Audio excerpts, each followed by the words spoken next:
Meus amigos, muito boa noite, muito bem-vindos para a nossa primeira reunião do ano de 2021. Esperamos que tenhamos a oportunidade aqui nessas quartas-feiras de muita reflexão, muito aprendizado, para que o Evangelho vá entrando em nossos corações.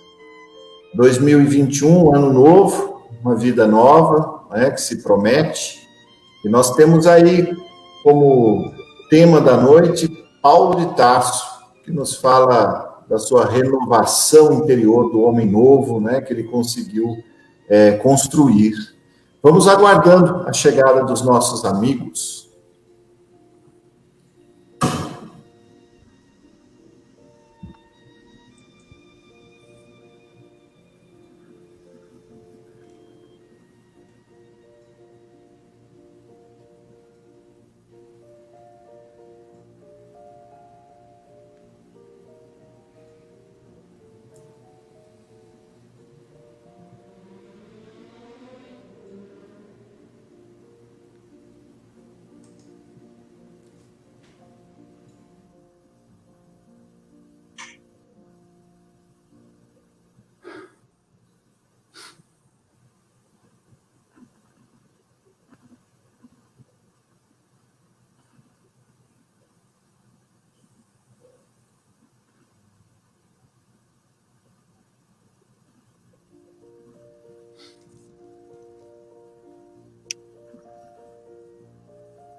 Rodolfo e Leandro.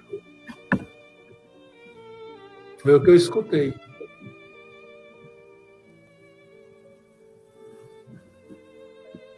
Você veja, está demorando o pessoal entrar. Agora eu estou dando minha opinião, né? Porque provavelmente o link, mandamos muito tarde o link. Tem muitas pessoas que esperam o link, né? Mas sejam todos muito bem-vindos. Eu repito, nós vamos tratar do tema Paulo de Tarso, porque ele é um grande exemplo de transformação, né, para uma vida nova, assim como foi também Maria de Magdala. E como o ano sugere, né, uma reflexão, construção de metas, transformação interior, então optamos por trazer esse tema, Paulo de Tarso, e esperamos aí que todos tenham uma ótima noite. Sejam bem-vindos mais uma vez. Vamos iniciando. Pedimos para o nosso querido Túlio iniciar a prece de abertura.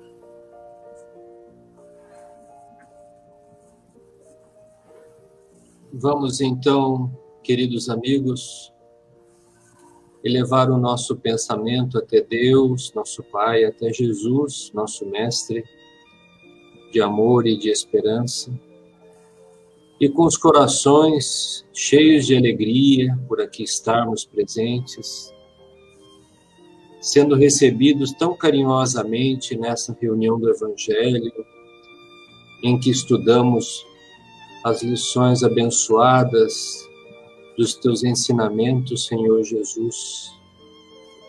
Por isso te pedimos que nos abençoe a todos aqui presentes, aqueles que estão virtualmente, aqueles que vão fazer os comentários, os nossos familiares que estão em casa, muitas vezes em quarentena, que todos possam receber, Jesus querido, as tuas vibrações infinitas de amor sobre todos nós. Que assim seja, Senhor.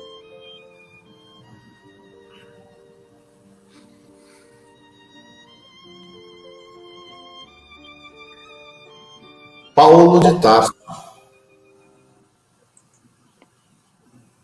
Eu vou pedir para o para o Raul aumentar um pouco o slide, para poder. Certo é que o inolvidável tecelão trazia o seu ministério divino. Mas quem estará no mundo sem um ministério de Deus? Os mais exigentes advertirão que Paulo recebeu um apelo direto, mas, na realidade, todos os homens menos rudes têm a sua convocação pessoal ao serviço do Cristo.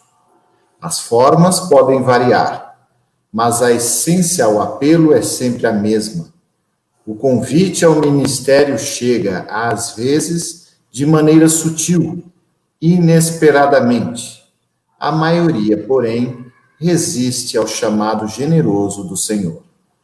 Trecho do prefácio do livro Paulo e Estevão, de Emmanuel, psicografia de Chico Xavier.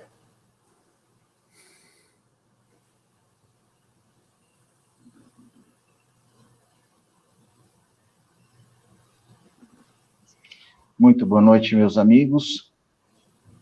Como nosso amigo André estava falando, hoje é o nosso primeiro evangelho do ano, né? E nós todos temos o hábito de fazer novos projetos para os nossos, na virada do ano, na mudança dos anos, né?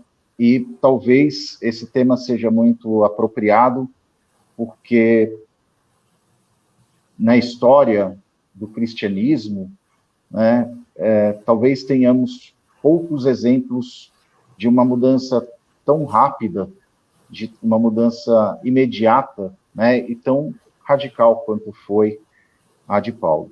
Temos, obviamente, que outros mártires, outros exemplos que vieram após Paulo, mas de imediato, nas proximidades da crucificação de Cristo, talvez seja, na minha opinião, o exemplo mais categórico que nós temos. Nós todos sabemos que Paulo, como um seguidor das leis de Moisés, ele perseguia os cristãos, mandava prender, mandava açoitar, mandava matar. Mas nós temos que nos lembrar que Paulo, na época, ele tinha como concepção que a lei de Moisés era a lei de Deus. Ele ainda não conhecia, nesse momento, o cristianismo. E após ele ser convocado pelo Cristo,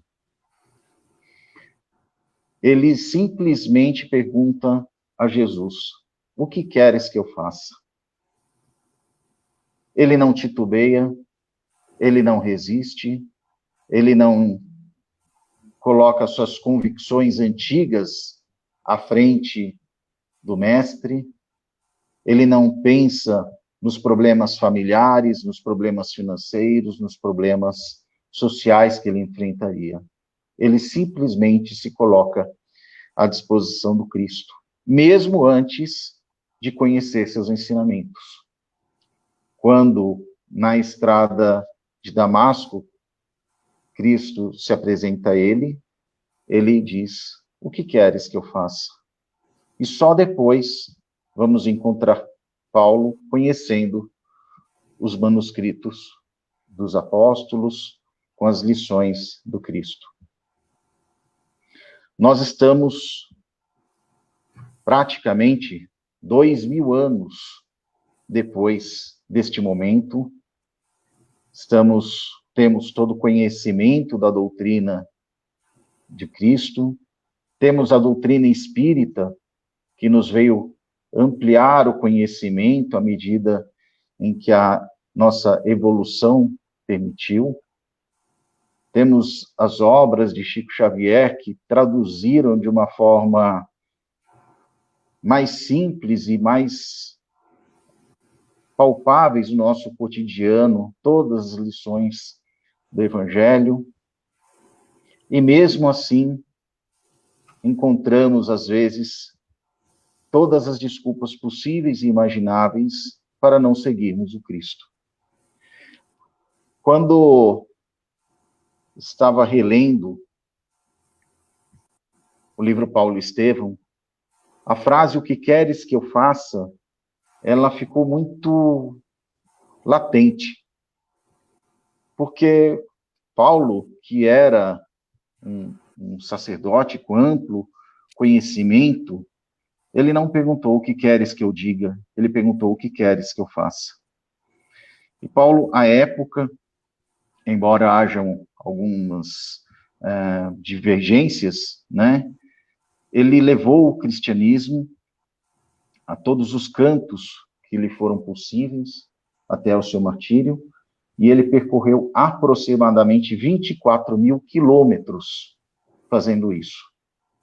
E nós, muitas vezes, somos incapazes de atravessar a rua para levar uma palavra de consolo ao irmão que está numa calçada, a um irmão que passa por necessidade. É bastante chocante, posso dizer por mim, todas as vezes que eu passei por essa frase. Porque imediatamente vem à nossa mente quantas oportunidades nós perdemos. Mas temos que lembrar também que Paulo, ao seu tempo, ele não ficou amarrado nos seus erros do passado. Ele não criou empecilhos à sua evolução, ele não criou empecilhos ao seu trabalho, se martirizando pelos erros do passado. Todos nós podemos recomeçar, assim como Paulo recomeçou.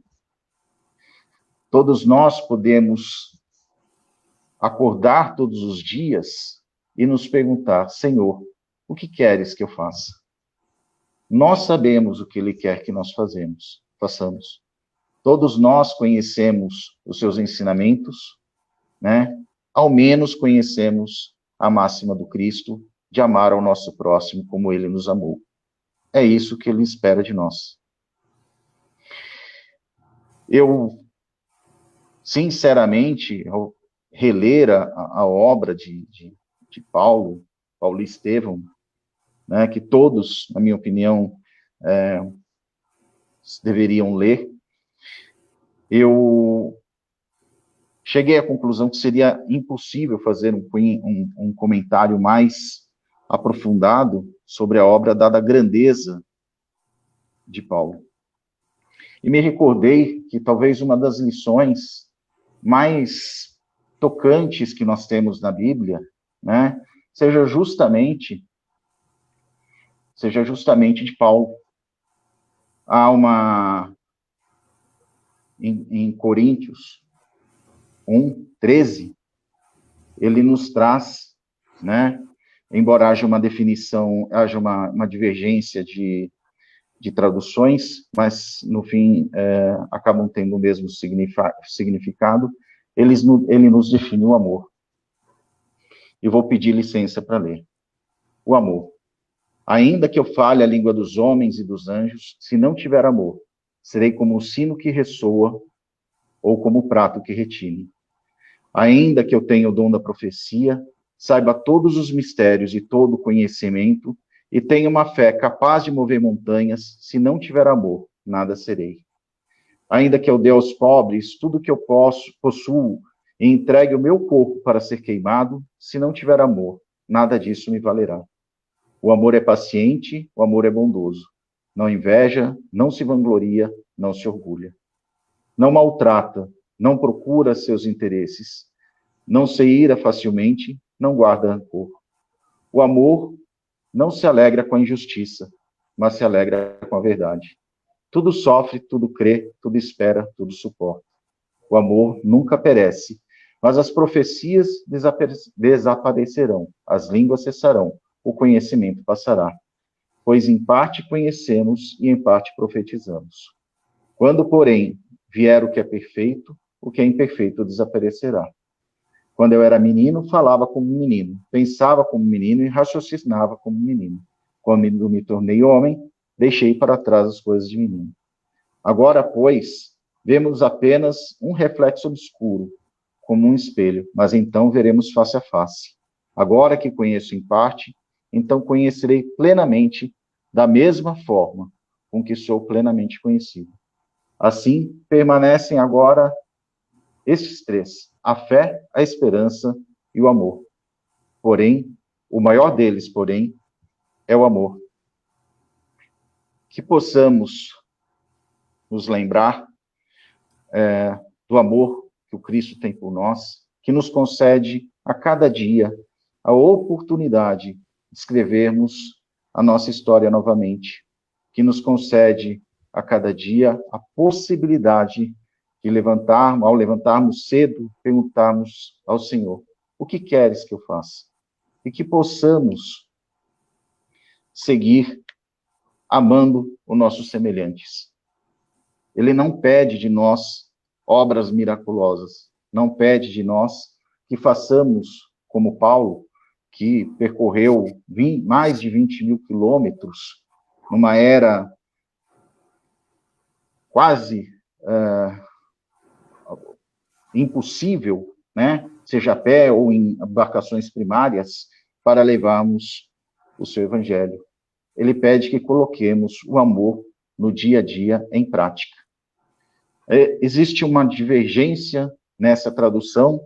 Alguns trazem essa tradução como amor e há uma correção que traz como a caridade.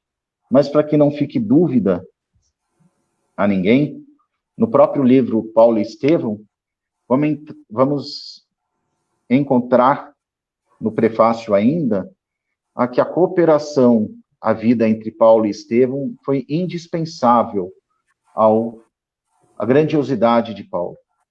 E o livro nos diz: sem cooperação não poderia existir o amor. E o amor é a força de Deus que equilibra o universo.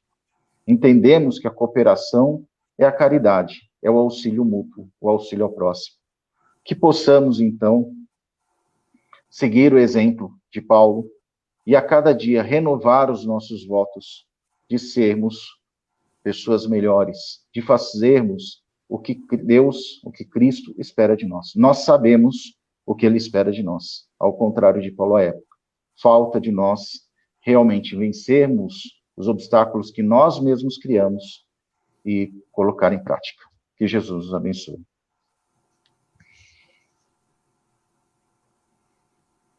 Meus amigos, muito boa noite a todos. É uma alegria muito grande para todos nós iniciarmos o ano com essa possibilidade na vida, com essa oportunidade bendita de refletirmos acerca dos ensinamentos de Jesus, em especial no tema da noite, sobre o exemplo de Paulo para todos nós, né? Nos convidando a essa transformação moral, a essa transformação na forma de ver o mundo e de viver no mundo, que realmente é muito marcante. Eu li, né, pela primeira vez o livro Paulo Estevão de 13 para 14 anos de idade. E em especial, né, eu tenho um carinho muito grande pela obra, porque provocou em mim uma coisa que me marcou bastante, né, na minha vida, assim. Porque todo jovem tem os seus ídolos, né? E quando eu li Paulo Estevão ali, com essa idade, iniciando a adolescência, a minha perspectiva acerca dos ídolos que eu vinha, né, alimentando ali, iniciando, mudou completamente. Quando eu vejo nesta obra os exemplos, não apenas de Paulo, mas de todos aqueles primeiros mártires do Evangelho, né, dos apóstolos diretos de Jesus, eu não consegui mais enxergar em outras pessoas que eu enxergava à época esse título, né, de idolatria. Então, para mim, ela é bem marcante, essa obra em especial, por mudar essa perspectiva de quem passariam a ser meus ídolos, né? Meus ídolos. E aproveito, né, para trazer um destaque importante que o próprio Emmanuel, autor da obra Paulo e Estevão, pela psicografia do Chico, nos apresenta, que não se trata aquele livro de apenas mais uma obra biográfica do apóstolo Paulo, né? Mas de uma obra que nos convida efetivamente a compreender o esforço de Paulo de Tarso, que não foi uma pessoa que simplesmente, ao se deparar com Cristo, se transformou do dia para a noite, ou daquele momento, né, daquela visão, num santo, né?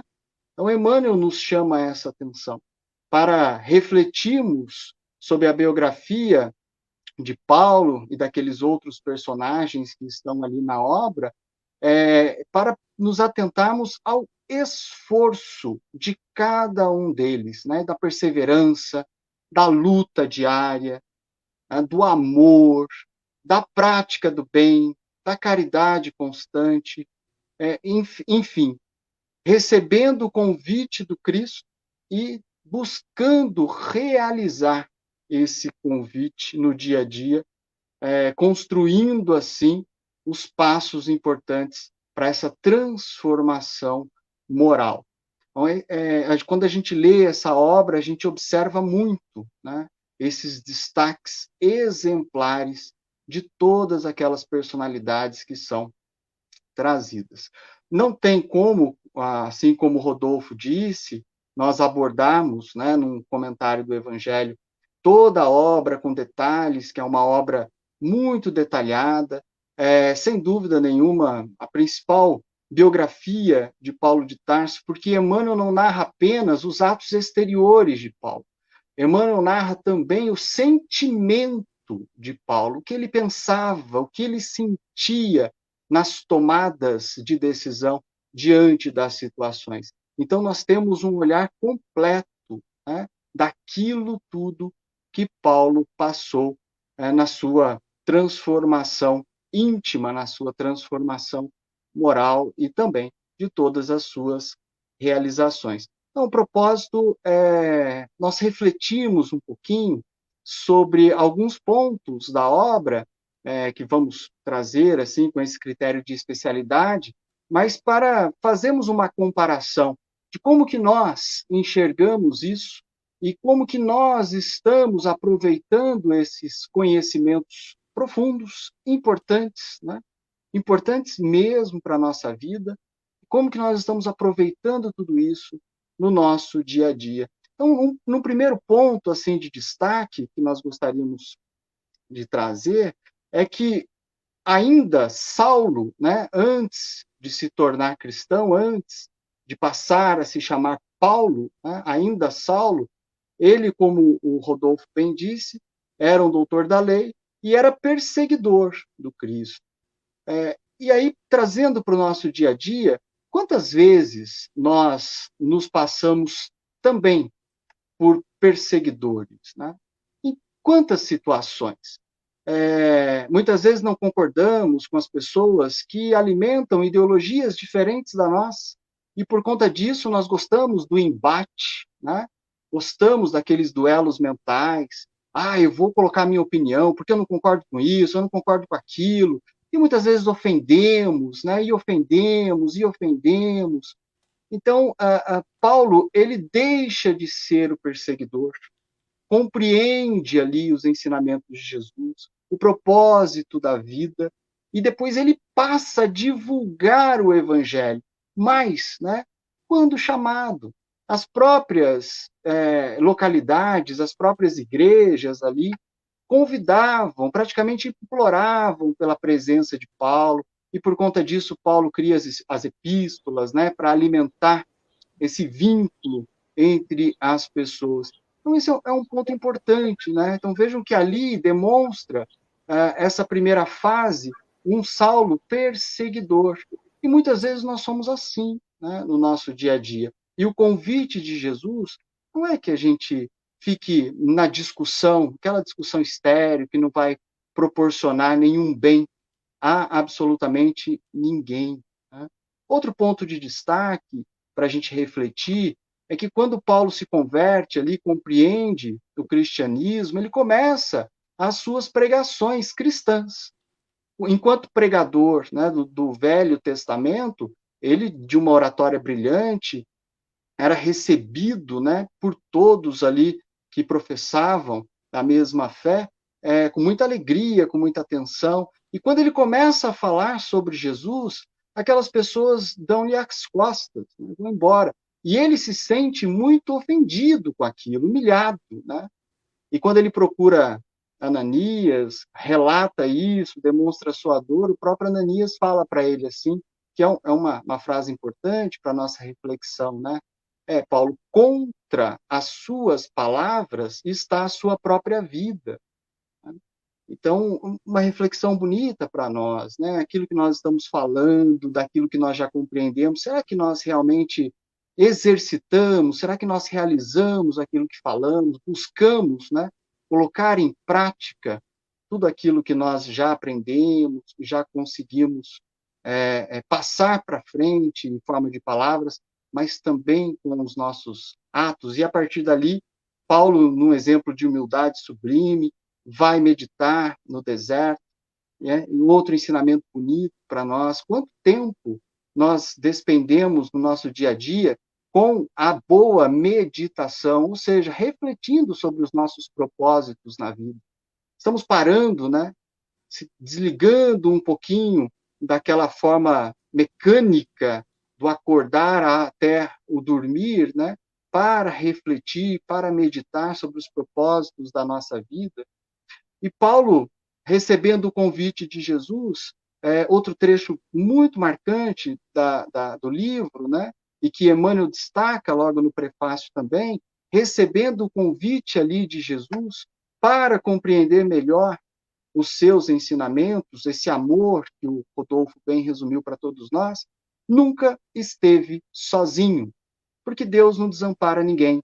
E Emmanuel diz assim, sem Estevão não haveria Paulo. Ele é bem categórico, porque Estevão, né, antes Gesiel, né, depois também passa a se chamar Estevão, ele esteve ao lado de Paulo o tempo todo, né, o tempo todo em espírito, mesmo sendo Paulo o próprio algoz de Estevão quando encarnado aqui na Terra.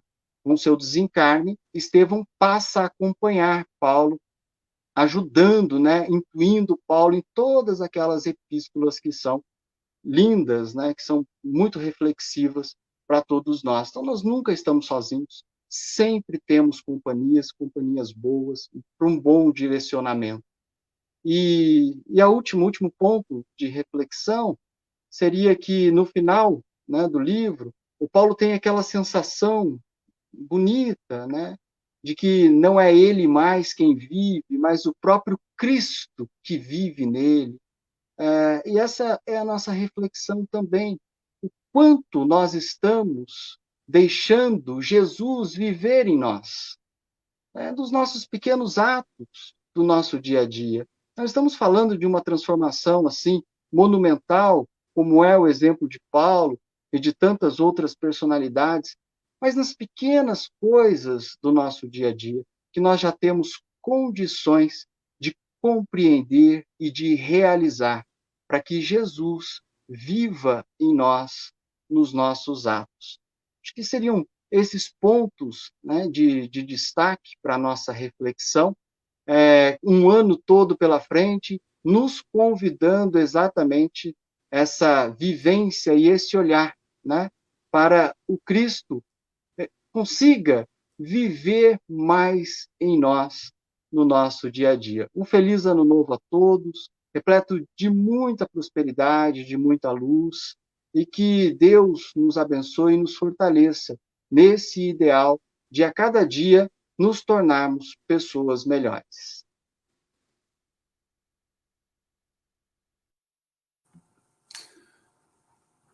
Meus amigos, que Jesus nos abençoe e nos ampare a todos. Mais uma reunião nossa, essa primeira do ano, como foi falado. Eu vou abordar um ponto bem simples, mas que me tocou muito no livro de Paulo Estevão, né?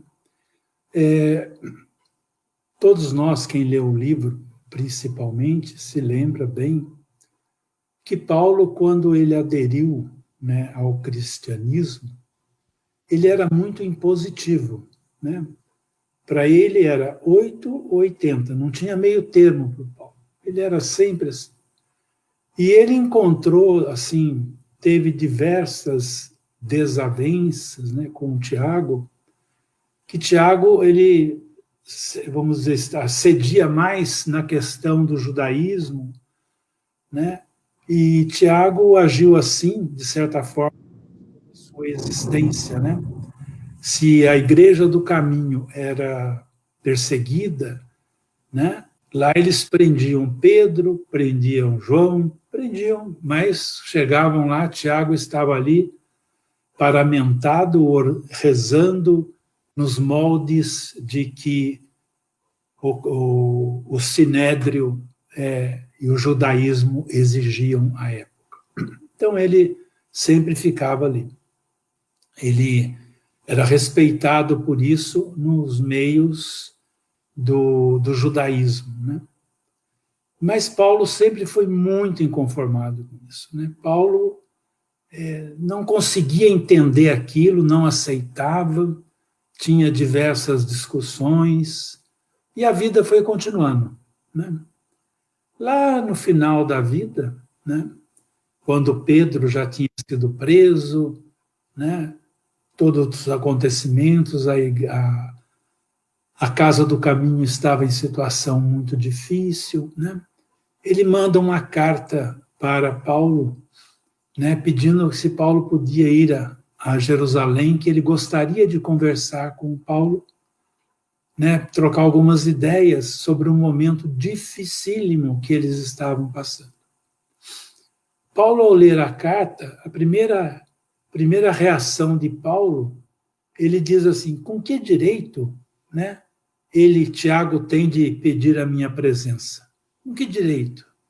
Né, assim, de certa forma, até irritado com aquela carta. Mas, junto ali Estevão, né, envolvendo ele com amor, tudo, ele cede e vai ao encontro de Tiago em Jerusalém.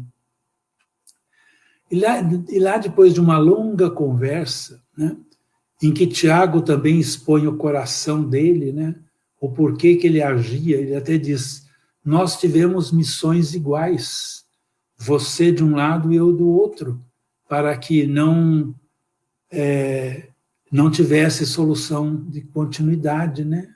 Tivesse problemas com a igreja do caminho, né? Eu agia daquela forma, mas agia defendendo, né, a igreja, né, do caminho. E ali a conversa se alongou bastante. Paulo pôde perceber, então, o coração daquele espírito, né, daquele apóstolo que estava ali. E aí ele profere as seguintes palavras, né, que são extremamente importantes. Ele diz assim: a compreensão está muito acima do conhecimento. Ele tinha todo o conhecimento, mas faltava a ele a compreensão daquele espírito que estava ali à frente dele. E ele compreende, né, e diz: a compreensão está acima do conhecimento. O mundo precisa mais de compreensão do que de conhecimento. Então, uma parte que eu gosto muito, porque me identifico muito com essa questão de compreensão, de compreendermos as pessoas, de compreendermos a todos como eles se apresentam, né? De não fazermos julgamentos, né? Então, aquilo me falou muito alto, né, ao coração, né, aquela capitulação, né? Paulo ali capitulava diante de Tiago naquele momento, né, entendendo que o mundo precisa muito mais de compreensão do que de entendimento. Que Deus nos abençoe a todos.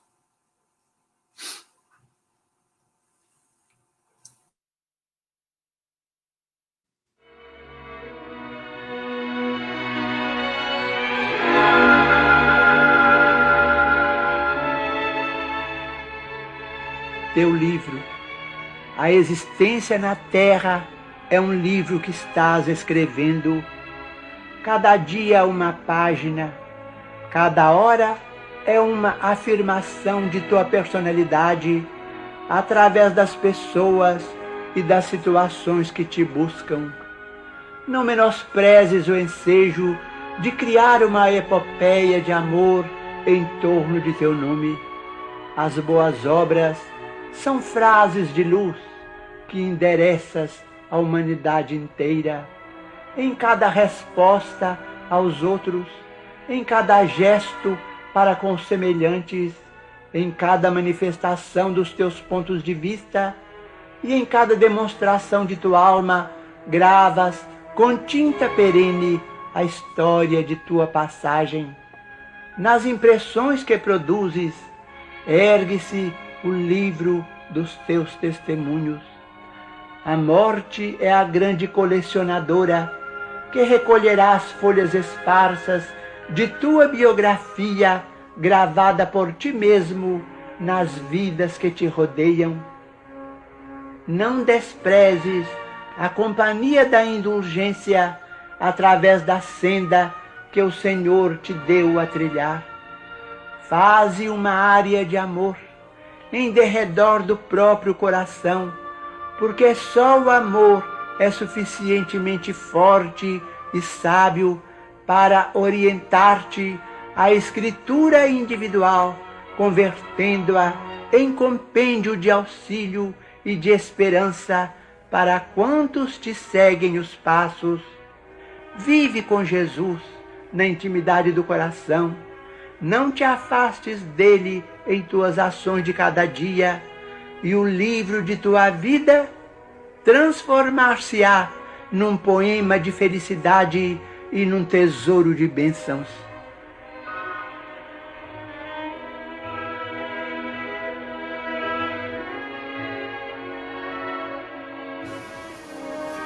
Boa noite a todos, fiquem com Deus. Excelente 2021. Boa noite, pessoal. Boa noite.